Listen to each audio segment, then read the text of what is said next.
पीएमसीच्या ज्या शाळा आहेत पहिल्या ग्रेडमधल्या, या पीएमसीच्या पहिल्या ग्रेडमधील शाळेतील प्रत्येक शाळेतील एक व्यक्ती त्या ठिकाणी घेण्यात आले होते आणि असे 32 लोक आम्ही नाशिकहून टूरसाठी गुजरात या ठिकाणी गेलो.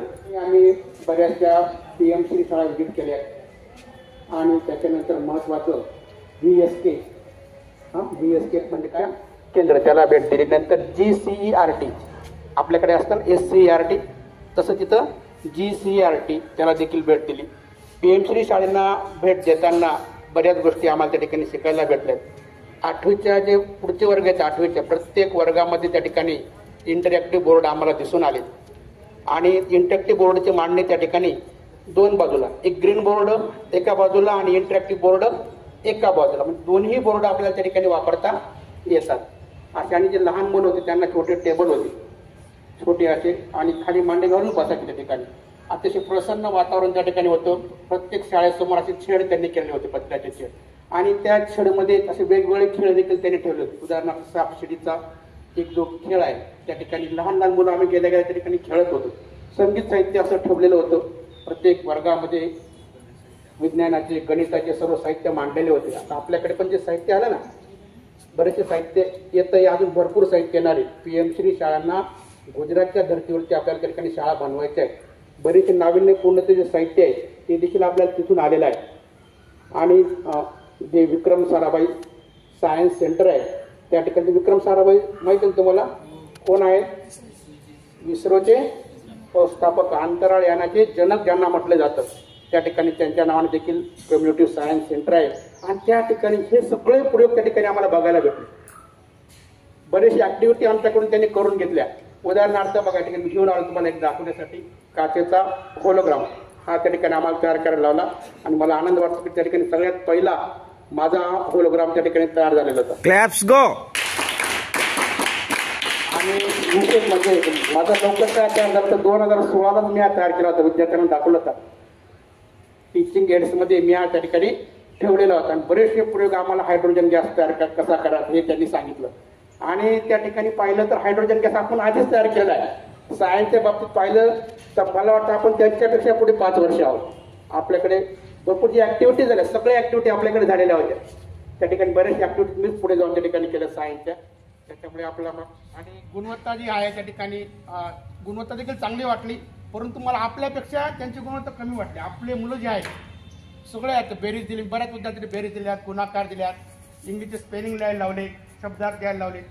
बऱ्याचशा विद्यार्थ्यांनी चांगला रिस्पॉन्स दिला. पण कंपॅरिझन केलं तर आपले मुलं खरंच त्या ठिकाणी गुणवत्तेमध्ये खूप पुढे आहेत. मला त्या ठिकाणी मी सगळ्यांच्या ठिकाणी सांगितलं बसमध्ये की तुम्ही आमच्या शाळेला व्हिजिट करा, आमची शाळा बघा. आमची शाळा नक्कीच त्या ठिकाणी सगळ्या जिल्ह्यामध्ये आदर्श शाळा आहे. परिपाठापासून सगळे उपक्रम, सगळे मुलं स्वतः ऍक्टिव्हिटी भाग घेतात. क्लॅप्स गो.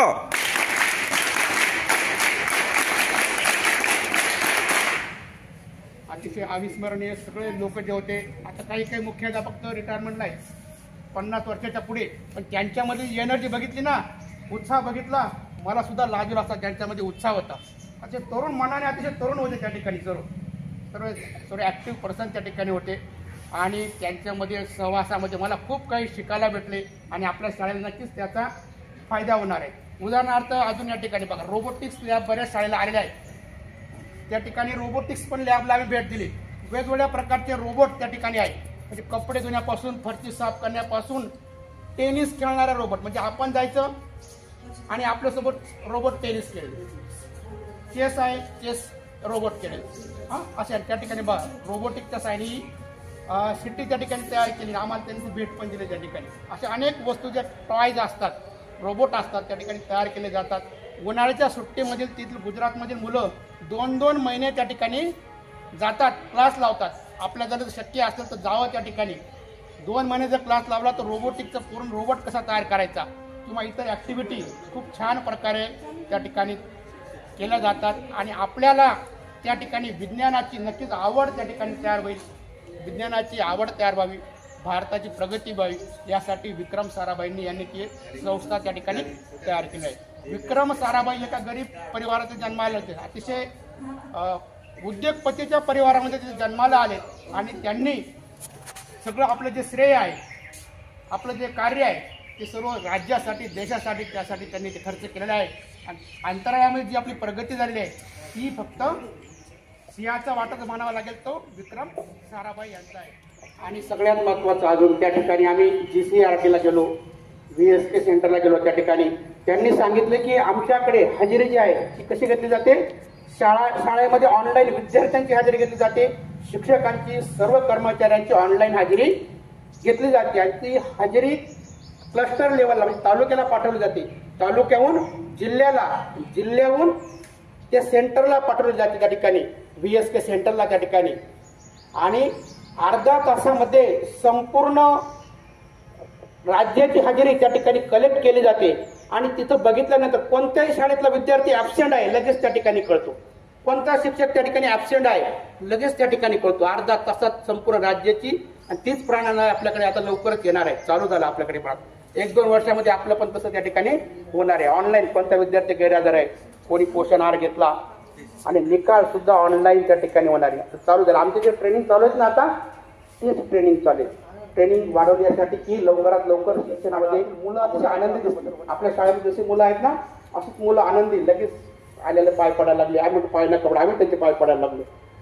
म्हणजे सगळे शिक्षक अतिशय छान. बरेचशा विद्यार्थ्यांचे पण शिक्षक भेटले आम्हाला, पेठ, सुरगाणा. आणि त्यांना कौतुक वाटले की तुम्ही विद्यानिकेतन शाळेतले आहेत, आमचे पण शाळेतले मुलं आहेत तुमच्याकडे. आम्हाला माहीत नव्हतं की तुमची शाळा एवढी छान आहे. आणि त्यांनी सांगितलं तेव्हा आपल्या शाळेने सांगितलं माहिती आमचे मुलं एवढे ऍक्टिव्ह आहेत, स्वतः भाग घेतात, स्वतः ऍक्टिव्हिटी करतात नाविन्यपूर्णमध्ये किंवा सगळ्या गणित, इंग्रजी, विज्ञान, मराठी सगळ्या क्षेत्रामध्ये. आणि त्यांना जेव्हा व्हिडिओ दाखवले तेव्हा ते सुद्धा विचार करू लागले की खरंच एवढी शाळा चांगली आहे, आता आम्ही पुढच्या वर्षी मुलांना तरी सांगू बाबा, प्रेरित करू. आम्हाला त्याची आयडिया नव्हती. सयाजीराव गायकवाड याच्या पॅलेसला देखील भेट दिली. सयाजीराव गायकवाड साहेब नंतर आम्ही याचा शेवटी स्टॅच्यू ऑफ युनिटीला गेलो. त्या ठिकाणी स्टॅच्यू ऑफ युनिटी सगळ्यात माहिती, सगळ्यात जगातील सगळ्यात उंच पुतळा 182 मीटर आपल्या देशाचं वैभव त्या ठिकाणी बाहेरून सर्व पर्यटक त्या ठिकाणी येतात. बघा गुजरात राज्यामध्ये आम्हाला एक गोष्ट शिकायला भेटली.